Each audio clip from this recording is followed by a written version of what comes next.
नमस्कार दोस्तों। आज मैं आपको सुनाने जा रहा हूँ एक ऐसी होली की कहानी जिसमें रंग भी है, मिठास भी है, लेकिन सबसे ज्यादा है प्यार और माफी का सच्चा रंग। तो चलिए चलते हैं एक छोटे से गांव सुरजनपुर में। गांव में होली की तैयारी। सुरजनपुर गांव में होली का त्योहार बड़े धूमधाम से मनाया जाता था।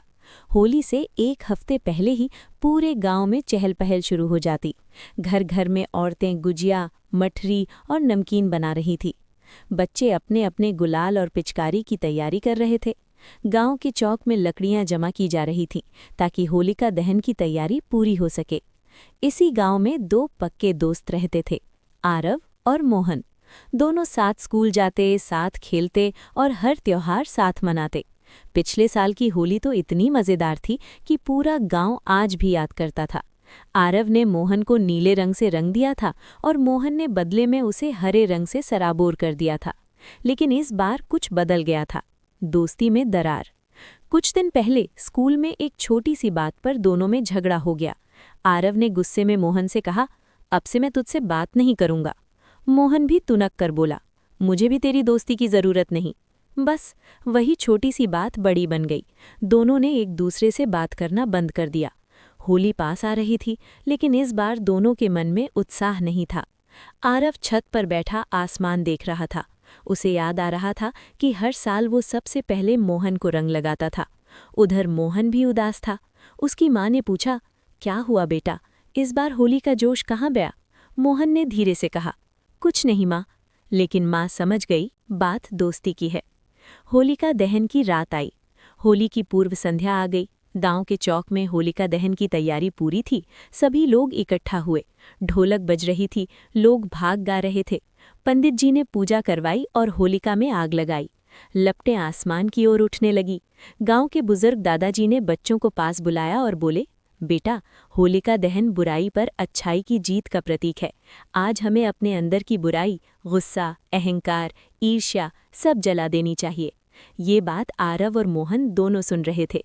दोनों ने एक दूसरे की ओर देखा, लेकिन फिर नजरें झुका लीं। उनके दिल में हल्की सी टीस उठी। रंगों वाली सुबह। अगली सुबह होली थी। पूरा गांव होली है की आवाज से गूंज रहा था। बच्चे दौड़ रहे थे, पिचकारी चला रहे थे। आरव ने हाथ में गुलाल उठाया, लेकिन उसके चेहरे पर मुस्कान नहीं थी। उसे हर साल की तरह मोहन का इंतजार था। उधर मोहन भी अपने घर के बाहर खड़ा था, हाथ में पिचकारी लिए।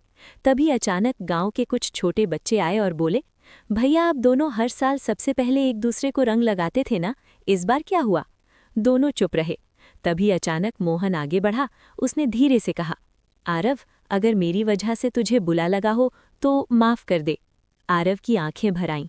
वो बोला, नहीं यार, गलती मेरी भी थी, मुझे भी माफ कर दे। इतना कहते ही दोनों ने एक दूसरे को गुलाल लगा दिया। पूरा गांव तालियां बजाने लगा। सबने जोर से कहा, होली है। खुशियों का जश्न। अब तो दोनों की जोड़ी फिर से बन गई थी। दोनों ने मिलकर पूरे गांव को रंग दिया। किसी को लाल, किसी को पीला, किसी को हरा। शाम को सबने मिलकर मिठाइयाँ खाईं। आरव की माँ ने मोहन को अपने हाथ से गुजिया खिलाई। मोहन की माँ ने आरव को गले लगा लिया। दोनों परिवार खुश थे कि बच्चों ने खुद अपनी गलती समझ ली। कहानी की सीख। दोस्तों, होली सिर्फ रंगों का त्योहार नहीं है, ये दिलों को जोड़ने का त्योहार है। गुस्सा कुछ पल का होता है, लेकिन दोस्ती जिंदगी भर की। माफी मांगना कमजोरी नहीं, बल्कि बहादुरी है। सच्चा रंग वही है जो दिलों को रंग दे। और इस तरह सुरजनपुर की होली फिर से प्यार और दोस्ती के रंगों से भर गई। आपको और आपके परिवार को होली की ढेर सारी शुभकामनाएं।